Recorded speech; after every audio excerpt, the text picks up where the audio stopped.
ഇന്നത്തെ ശുഭചിന്തയിലേക്ക് ഏവർക്കും സ്വാഗതം. ഒരു ചെറിയ കഥ കേൾക്കാം. ഒരിക്കൽ യുദ്ധത്തിന് പോകുവാൻ വേണ്ടി തൻ്റെ കുതിരയെ പെട്ടെന്ന് സജ്ജമാക്കി നിർത്തുവാൻ ഭടന്മാരോട് രാജാവ് ആജ്ഞാപിച്ചു.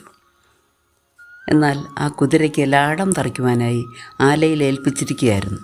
ഉടനെ ഒരു ഭൃത്യൻ കുതിരയെ കൊണ്ടുവരാൻ ആലയിലേക്ക് ഓടിച്ചെന്നു. ആലയുടെ ഉടമ ഭൃത്യനോട് ക്ഷമാപണത്തോട് പറഞ്ഞു, ഞാൻ ലാടം ഉണ്ടാക്കിയതേ ഉള്ളൂ, ഉണ്ടാക്കിയത് തറയ്ക്കണമെങ്കിൽ അതിനാവശ്യത്തിനുള്ള ആണിയില്ല. ഭൃത്യൻ പറഞ്ഞു, യുദ്ധകാഹളം മുഴങ്ങിക്കഴിഞ്ഞു, കുതിരയെ കൊണ്ടുപോയെങ്കിലേ സാധിക്കൂ. അതുകൊണ്ട് ഇപ്പോൾ ഉള്ള ആണി വെച്ച് ലാടം കാലിൽ തറയ്ക്കുക.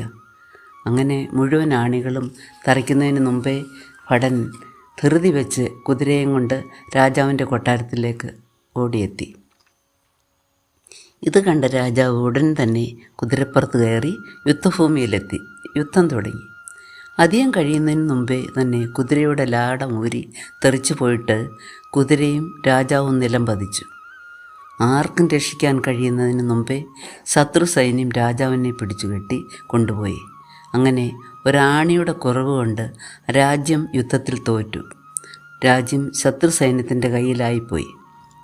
എന്താണ് ഈ കഥ നമ്മെ പഠിപ്പിക്കുന്നത്? നാം അവഗണിക്കുന്ന ചെറിയ കാരണങ്ങൾ കൊണ്ട് ആവും നമുക്ക് ചിലപ്പോൾ വലിയ വിപത്തുകൾ ഉണ്ടാകുന്നത്. നാം പലപ്പോഴും വലിയ പോരായ്മകളൊക്കെ തിരുത്തുകയും തിരിച്ചറിയുകയും ചെയ്യാറുണ്ട്. എന്നാൽ ചെറിയ പിഴവുകളൊന്നും ശ്രദ്ധിക്കാറേയില്ല. ശ്രദ്ധിച്ചാൽ തന്നെ അവയ്ക്ക് അർഹിക്കുന്ന പരിഗണന നൽകുന്നുമില്ല. ചെറിയ പ്രശ്നങ്ങളെ അവഗണിച്ചാൽ അവ ഭാവിയിലുണ്ടാകാവുന്ന അപകട സാധ്യത മുൻകൂട്ടി നമുക്ക് കാണാനാകണം. ആരും ഒരു ദിവസം കൊണ്ട് തകർന്നു പോകില്ല. തകർച്ചയുടെ സൂചനകൾ പലതവണ നാം ഗവനിക്കാതെ വിട്ടുകളഞ്ഞത് കാരണമാവാം. അതുകൊണ്ട് ഭാവിയിൽ വലിയ വീഴ്ച ഉണ്ടാകുന്നു. ഇത്തരം വീഴ്ചകളിലൂടെയാണ് ഓരോ പാഠങ്ങളും നാം പഠിച്ചെടുക്കേണ്ടത്. ശ്രദ്ധയോടെ നമ്മുടെ ജീവിത വഴികളെ സൂക്ഷിച്ചുകൊണ്ട് ചെറിയതെന്ന് തോന്നുന്ന നമ്മുടെ പിഴവുകളെ തിരുത്തി